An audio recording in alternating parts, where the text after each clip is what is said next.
Namaste, and welcome to our continuing series on the life divine with our beloved Ranga. We are now in chapter 10, Knowledge by Identity and Separative Knowledge. We are on the second page, page 544, the last paragraph.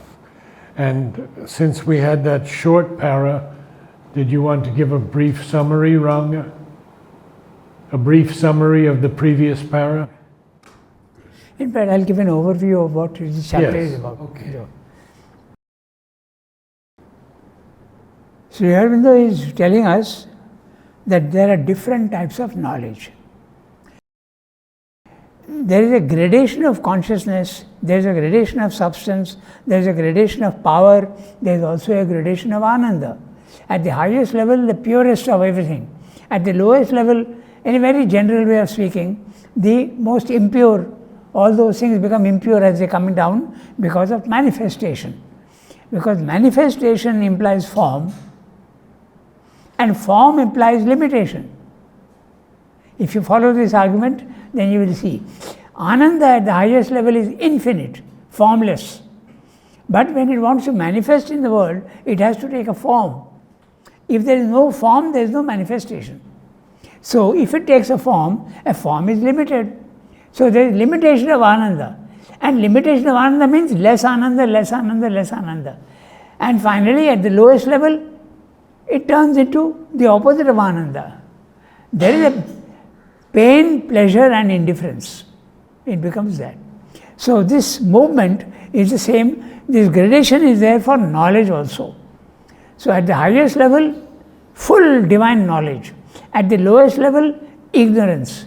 The knowledge has to reduce itself and become almost non-existent, almost ignorance in matter.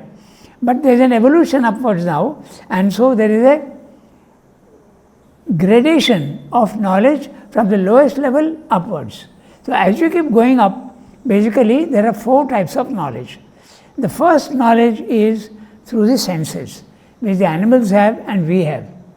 There is knowledge in matter also, but it can't express itself. There are no instruments of expression. So when the senses come, you get some knowledge through the senses, but it's very limited. So that Sri Aurobindo calls sense knowledge. Then when you go above the body-mind-life level into the spiritual planes, you have knowledge where you don't use your senses. You use your subtle senses. So the knowledge is direct, but still separate. I can see your thoughts at that level, I can see your emotions, and I understand, but they are yours. Even higher up, when I am in the cosmic consciousness, your thoughts are actually mine, because there is no difference between you and me.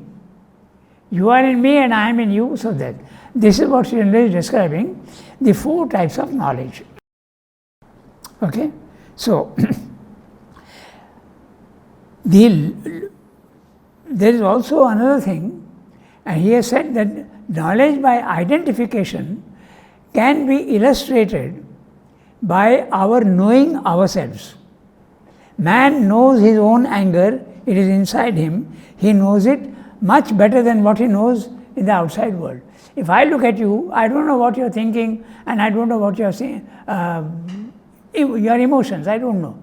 But I know my own. So that is because I am identifying myself with the. So this identification also gives you a different type of knowledge. I know my own anger, but I can also watch my anger. So there is a separation between the anger and me. I don't become. There is the one who is getting angry and the one who is observing the anger. So there is an identification. So the more the identification, the more ignorant you are. The less the identification and the more the separation, you are able to look at things in a very objective manner. So that's, you are nearing the pure knowledge of things, because you are looking without getting involved with your emotions and your thoughts. You are just looking at it, just like a camera looks at things without emotion. It just records what is being. But when you say the anger is in you, Yeah. has it not come into you? But once it comes into you, you are identifying yourself with it. What Narad is saying is correct. Thoughts also come into you. Emotions also come into you. Sensations also come into you. All these things are there in the universe.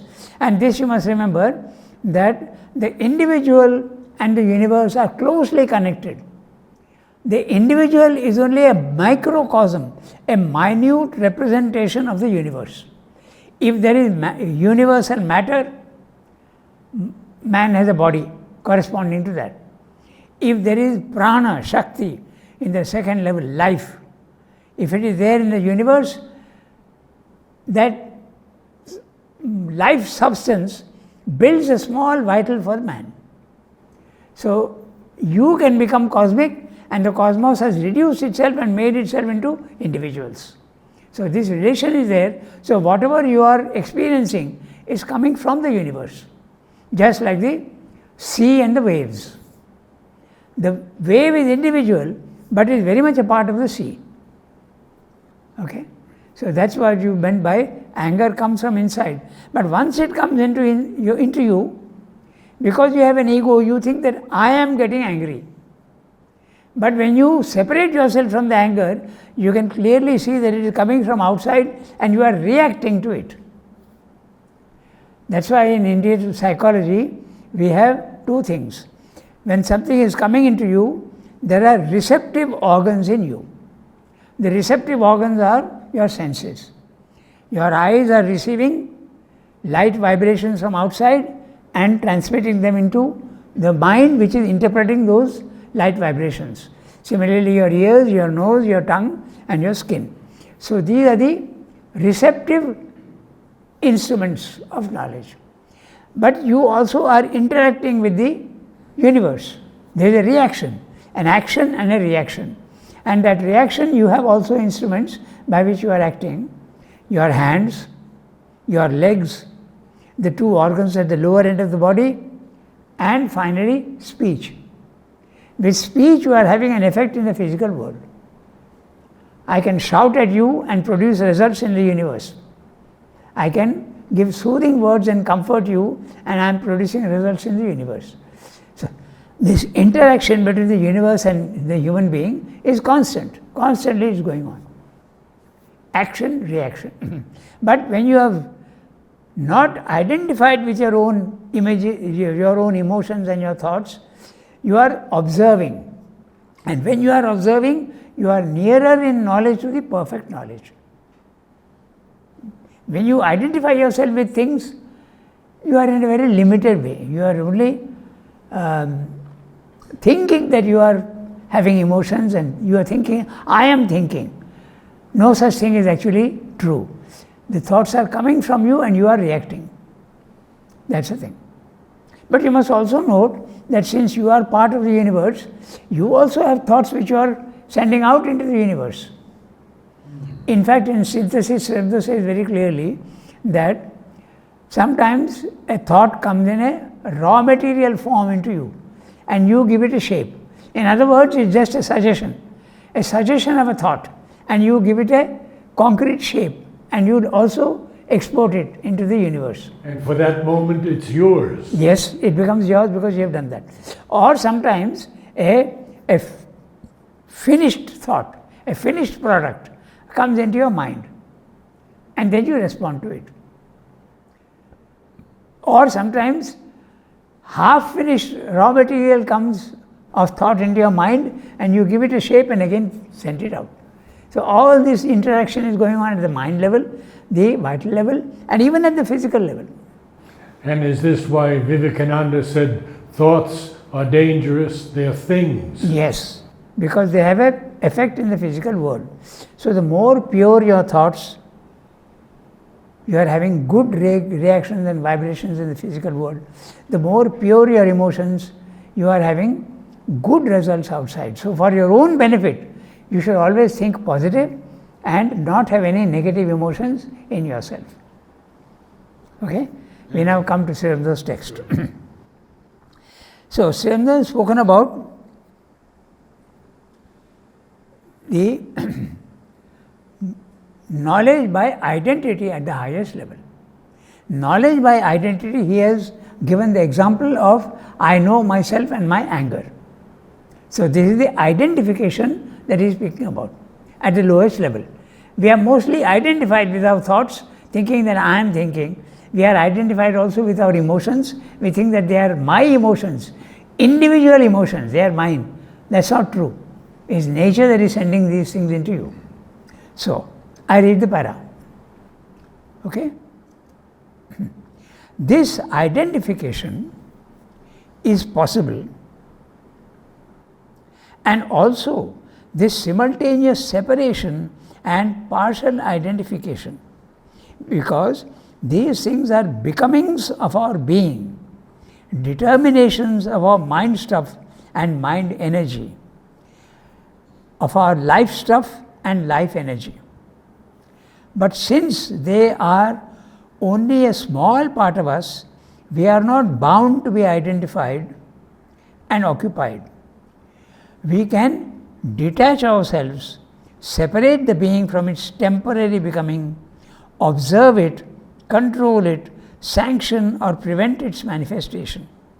We can, in this way, by an inner detachment, mental or spiritual separateness, partially or even fundamentally, liberate ourselves from the control of mind nature and vital nature over the being, and assume the position of the witness, knower and ruler. I will finish the para and then we come back in detail, we will see. Okay. Thus, we have a double knowledge of a subjective movement. There is an intimate knowledge by identity of its stuff and its force of action, more intimate than we could have by any entirely separative and objective knowledge, such as we get of things outside us, things that are to us altogether not self, outside. There is at the same time a knowledge by detached observation, detached but with a power of direct contact, which frees us from engrossment by the nature energy and enables us to relate the movement to the rest of our own existence and world existence. If we are without this detachment, we lose our self of being and mastering knowledge in the nature self of becoming and movement and action, of becoming and movement and action, and though we know intimately the movement, we do not know it dominatingly and fully. This would not be the case if we carried into our identification with the movement our identity with the rest of our subjective existence. If, that is to say, we could plunge wholly into the wave of becoming and at the same time be in the very absorption of the state or act the mental witness, observer, controller. But this we cannot easily do because we live in a divided consciousness in which the vital part of us, our life nature of force and desire and passion and action, tends to control or swallow up the mind, and the mind has to avoid this subjection and control the vital, but can only succeed in the effort by keeping itself separate. For if it identifies itself, it is lost and hurried away in the life movement. Nevertheless, a kind of balanced double identity by division is possible. Though it is not easy to keep the balance, there is a self of thought which observes and permits the passion for the sake of the experience, or is obliged by some life stress to permit it. And there is a self of life which allows itself to be carried along in the movement of nature. Here then, in our subjective experience, we have a field of the action of consciousness in which three movements of cognition can meet together: a certain kind of knowledge by identity, a knowledge by direct contact, and dependent upon them, a separative knowledge. So, quite complex, the language, but once you get used to the way he uses the words, it will be clear. Okay, So now we go sentence by sentence. I'll go sentence by sentence and tell you what he means by that. Okay, so he is talking of identification.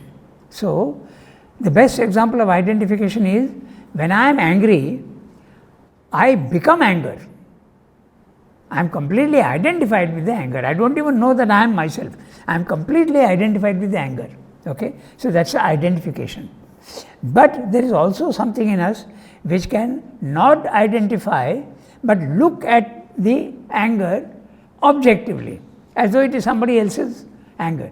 I can do that not at the moment of the actual anger taking place, but afterwards I can see I got angry, I should not have got angry, and the anger was caused by such and such a thing. So I can objectively look at it after it has happened.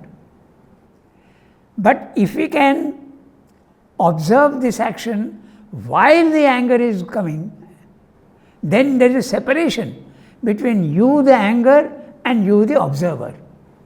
So the knowledge is different altogether then. So he is beginning with that. At the highest level, you are identifying yourself with everything. You become the divine. That's knowledge by identity. You know the whole fully. At our level, when I am identifying myself with my anger, I am identifying myself only with the anger. But at the highest level, I am identifying myself with the divine and I become the divine. So that's the highest knowledge, knowledge by identity. The illustration of anger is just to make you show and make you understand what is identification. Okay, so this identification is possible, and also this simultaneous separation and partial identification. So simultaneous separation. When I am getting angry, there is a part of me which knows that I am getting angry. There is a I and there is a anger. So it can be both. You become totally identified with your anger, or you become the anger, but part of you is actually observing that. You have to observe yourself very carefully. You will see that what Sandhu is saying is right, but you have to be very, very observant. Okay? Or there is a total separation. That happens when your consciousness rises to the self. Right now, we are identified with our body, mind, life. We think that this is what I am. We are not conscious of our soul. But if you are conscious of your soul or yourself, your consciousness has risen out of the body, mind, life, and you are in the self, where you see your body outside yourself, your body, mind, life, and you can observe them with absolute detachment. Nothing from what's happening in the body, mind, life will affect you. So that is the total separation. That's what Sandhu is talking about. Does this have to do with illness also? You can, we normally identify ourselves with the illnesses. Yes. But if you can separate yourself from your body and your illness, you will be free of the effects of illness. The illness will be there in the body will experience the illness, but not the consciousness. It's the same, illness is the same, the principle is the same with the anger or the joy or whatever. The illness, when you are separate from something, you are not experiencing what that person is having. Suppose I am separate from you and you get angry, I am not angry. But if I love you so much that I identify myself with you and I have full sympathy for you, when you get angry, I will feel the justification of the anger and I will feel, yes, he is right. There will be partial identification. So this can happen with everything in the physical world. Total identification, partial identification, and total separation. The total separation is in the self. Okay? So that's what he's talking about. The identification is possible, and also the simultaneous separation. We are using the image of anger, but you can apply anything else, joy, okay, or whatever you want, whatever emotions are there, everything you can have that. Your thoughts also. Sorrow.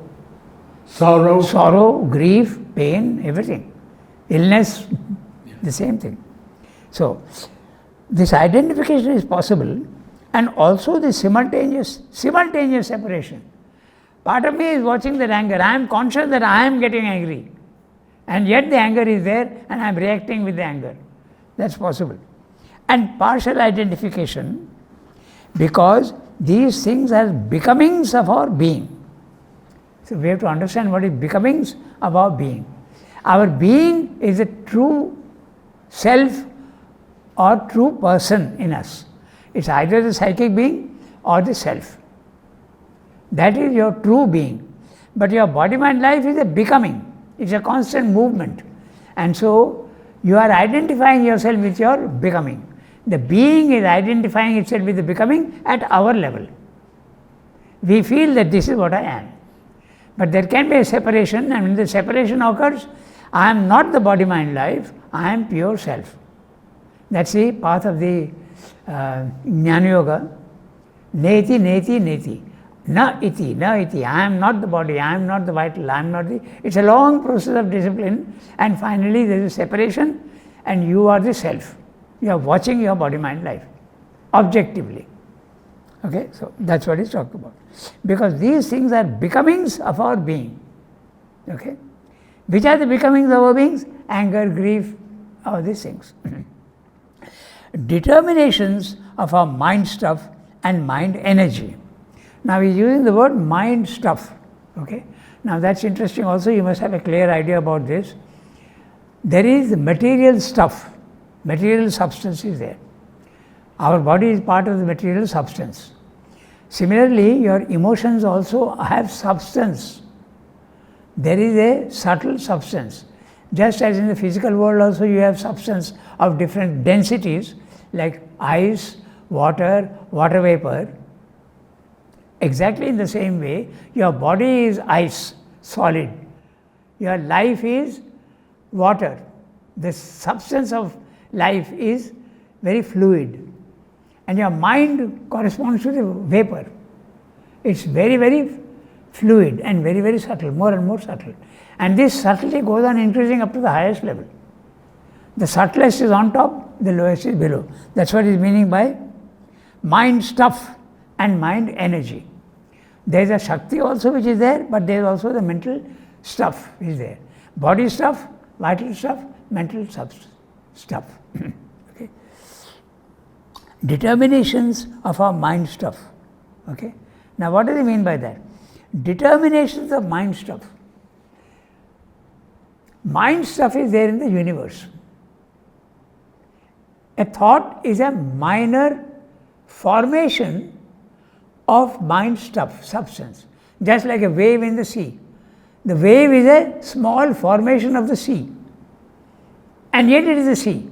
So exactly in the same way, the universal mind stuff makes a small formation and sends it into your mind. Okay? So that's what he is saying. The mind stuff and mind energy. The stuff and energy is different. Okay? The energy is the substance, and the stuff is the substance. Your thought is substance, but also energy. Okay? So determinations of our mind stuff and mind energy, of our life stuff and life energy, but since they are only a small part of us, we are not bound to be identified and occupied. So he is saying that there is a body stuff, there is a vital stuff, and there is a mental stuff. The mental stuff is thoughts, the vital stuff is emotions, and the body stuff, you become aware of them by sensations. Hot, cold, warm, freezing, etc., sensations. Okay? So he is saying, but these are very small parts of us, so we are not bound to be identified and occupied by them. We can detach ourselves, separate the being from its temporary becoming. Which is the temporary becoming? Your anger or your joy or your grief. It's temporary. It doesn't stay forever. It comes and disappears. So you can identify with it, or you may not. If you have the power to watch yourself, you may not identify yourself with it. Okay? So we can separate the being from the temporary becoming, observe it, control it, sanction or prevent its manifestation. In other words, the observer is in the mind, and the mind can have some control over the vital. The mind can never control the vital fully. It's not possible. Temporarily you may be able to control it, but the complete control is not possible. The complete control comes only from when you are outside the mind and even above. Okay? So, or prevent its manifestation. In fact, that's what Sri Aurobindo did when he was in Baroda. He saw a thought coming from outside and he prevented it from entering his mind. So, if you are in a spiritual consciousness, you can see anger coming into you and you can prevent it from entering into you. He did that with his thoughts, and then he had a silent mind. You can have a silent vital also. Your vital will be free of all emotions coming from outside. Okay? So, that's what the meaning. Control. He says you can even control it. Where is it gone? Yeah. Becoming, observe it, control it, sanction or prevent its manifestation. His experience was of the mind plane. Thoughts coming in and he was refusing the thoughts. But we can do the same with our vital also. He is speaking here of the, we can in this way, by an inner detachment, a mental or spiritual separateness, partially or even fundamentally liberate ourselves from the control of mind nature or vital nature over the being and assume the position of the witness, knower, ruler. These three words he has taken from the Gita, and you are only a witness. So, a little background knowledge is to, when you are identified with your body, mind, life, you are in ignorance. You think this is what I am. But when your consciousness separates itself from the body, mind, life and goes to the self, it becomes a pure witness. Nothing from the physical world is affecting it. Neither grief, nor pain, nor thoughts are entering into it. It is absolutely static, silent, immutable, actionless, just watching. Pure consciousness watching all the action below. Okay? But you can also become the knower. You can be the witness, but you can also become the knower. The witness is Sakshi, knower is Jnata, and ruler is Ishvara. So you can become all these things. Slowly, slowly. There are many grades. First, you can identify yourself. Third, you can become the witness. But witness, you are not judging, you are not doing anything, you are just watching without any judgment. This is blue, this is green, this is red. Nothing is superior to each other, nothing is good or bad, you are just watching. That's the experience of the self. It's called the Brahmic consciousness, and it's a big achievement for the yogi. When he does that, often in India we think that that's a goal, achieving the Brahmic consciousness. But according to Sri Aurobindo, there is much more above. Okay? So we have to go much above. So you can be the witness, or if you go slightly higher up, you can also become the knower. You get knowledge. Okay? But you can't control your body, mind, life from there. You only know about it, but you can't control it. You go even higher up, you become the bharta, you become the supporter, and then you become finally the enjoyer, and finally you become the master. So he has used only three words here, witness, knower and ruler, but actually there is a gradations are possible. Only the witness, only the knower, then only the, I realize that my body, mind, life is separate, but I am the one linked to it. I am the one supporting it. That's the bharta. And then finally you have the bhokta. You start enjoying everything that you are experiencing, even sorrow and grief. You start experiencing and enjoying everything. Oh, this is all very interesting, these things are coming, and I was suffering then, but now I am not suffering, I understand the cause of all these things. Okay? Then finally, you become the ruler, the master, and you can control your whole being. So these are their steps in the Gita. He has taken only three here: witness, knower and ruler. I'd like to say something to all of you. This is one sentence. One sentence. And Ranganath has covered this so beautifully. Thank you. I brought in the Gita because you use words of the Gita. Okay? Witness, knower, ruler. So, thus, we have a double knowledge of the subjective movement. What is this double knowledge? Experiencing and witness. He is explaining, okay? Of the subjective movement. So, subjective movement, anger, grief, or anything. There is an intimate knowledge by identity of its stuff and its force of action. So, you see actually the substance of anger, you see, okay? That's what he is saying, of its stuff and its force of action. The more intimate than we could have by any entirely separative and objective knowledge such as we get of things outside ourselves. So, I can look at you and I will never know you fully at my level, but at my level I can know my own anger and my grief and my sorrow or whatever emotion I know that this is me, but I can't know about you. So, this I know much better than what I know about the world at my level. Thus, we have a double knowledge of the subjective movement. There is an intimate knowledge by identity of its. It sounds wonderful, an intimate knowledge by identity, but that is really ignorance at our level. I become anger, I become my thoughts, I become sorrow, I become my illness. So, because the real knowledge is separation. You separate yourself. No identity, complete separation. Identity with the self, not with the body, mind, life. Okay, so thus we have a double knowledge of the subjective movement. There is an intimate knowledge by identity of its stuff and its force of action. What does he mean by this? The substance of the emotion and the emotion, its movement is a vibration. Everything that we have, thoughts and emotions, are vibrations. So, you can see when you are seeing, you can see the stuff and the vibration that it had. It's like seeing water which is stable, or you can see water which is a rapid, or you can see a whirlpool.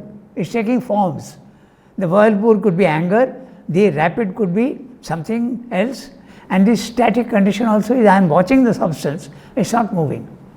So, you see the substance at the vital level, at the mental level, and you also see their movements. That's what it means by stuff and its force of action. Okay?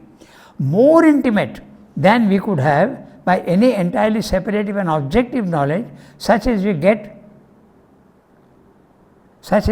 of things outside us, things that are to us altogether not self. There is my emotions and my thoughts are myself, and things which are outside is not self, not me, something else, separation. There is at the same time a knowledge by detached observation. So, you get the knowledge by detached observation. Just as in science, someone wants to study the behavior of animals. So, they go there with cameras and all that, and they spend a lot of time there, but they are not involved in the action of the animal. This is what scientists do. You have to do the same in the yogic field also. A scientist does not involve himself when a tiger is jumping on a deer. He doesn't rush to save it. He is detached, he is just watching perfectly. So, this is what Srimad is saying here, detached observation, just like in science, okay, you do.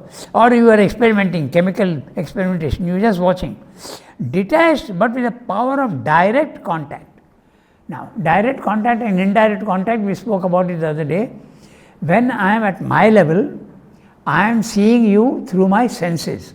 So, it is indirect. And you are you. So, I can get, but at the higher level, I am not using my senses. I am using my subtle senses. There are subtle senses. In a dream, you are seeing things and you are hearing things, but you are not using your ears and your eyes. So they are subtle senses.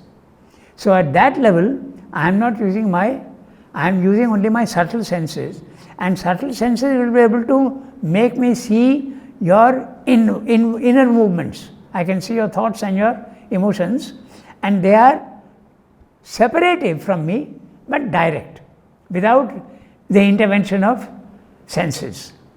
So that's what he's saying. Okay. Direct observation, detached but with the power of direct contact. The word direct in contrast with the indirect contact at our level. Okay, which frees us from engrossment by the nature energy and enables us to relate the movement to the rest of our existence and world existence. When he says engrossment by the nature energy, you identify yourself fully with the anger or grief or whatever. If we are without this detachment, if we are without the detachment, we lose our self of being and mastering knowledge in the nature self of becoming and movement and action. And though we know intimately the movement, we do not know it dominatingly and fully. So this is our normal condition. An average man identifies himself fully with the anger or the grief or the pain or whatever it is. So you don't know. But the spiritual man is at that level and he is separated from it. So he is absolutely calm and quiet. But you plunge wholly into the wave of becoming, he is saying. So you plunge wholly into the wave of becoming. Wave of becoming is the anger. Okay? So at the same time, in the very observation of the state or act, the mental witness, observer, controller. So there is the self in which you are the observer and a slightly higher controller, but at this level you are swept away like a ship on stormy waters. Your vital will be swept away, and your observing part is the mind. The mind also will be swept away by the vital. That's what he's saying. That also is there in the Gita. Okay, so if that is to say, we could plunge wholly into the wave of becoming and at the same time be in the very absorption of the state or act, the mental witness, observer, controller. So this certainly saying is possible. I can watch the anger, but I can also become the anger. It's possible to do both together. You are partly here, you are partly there, your consciousness. Okay. We feel that consciousness is something placed only at one level, but no, it can be at several levels also. There is a very interesting experience which will make this clear. A person having a traffic accident, and he was on a motorbike, let's say, and he jumps out of his body when the accident takes place. Okay? And he sees his body and he knows that that is him, that is myself. He knows that that's me there in the body lying on the road, but I am also here watching that. So consciousness has split itself into two, the being and the becoming. That's what he's saying. Simultaneously also that is possible. Okay, so if that is to say, we could plunge wholly into the wave of becoming. Wholly into the wave of becoming, I am fully anger. Okay? And at the same time, be in the very absorption of the state or act the mental witness, observer, controller. At the same time, I can be both. I can be either this exclusively, or I can be either anger fully, exclusively, or I can be both. But this is not common, of course. When you are in a yogic consciousness, that is possible. So, that we have done. But this we cannot do easily. It can be done only by a yogi. Okay?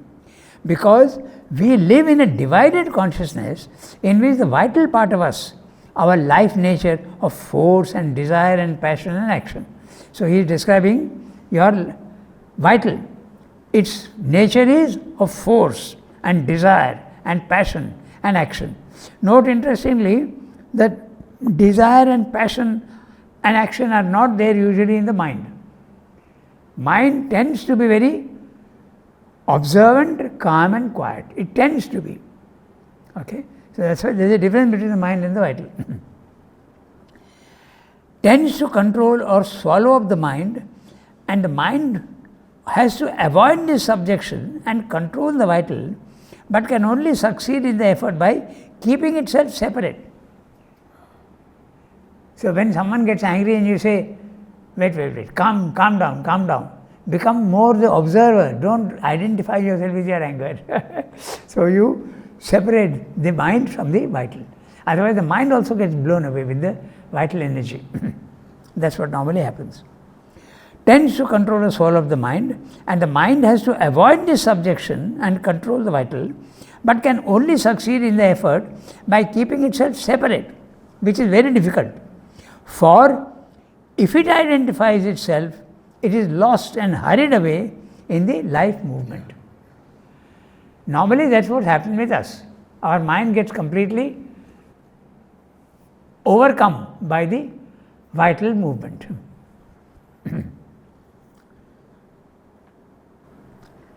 Nevertheless, a kind of balanced double identity by division is possible, though it is not easy to keep the balance. There is a self of thought which observes and permits the passion for the sake of the experience. I'll spend a little time on this. There is a self of thought. Your consciousness can station itself at all the levels, from the highest to the lowest, and that the consciousness, you can call it the Purusha. So there is a mental Purusha which is calling self of thought. There is a mental Purusha, but that consciousness can also, when it comes down to the vital, it can become the vital Purusha.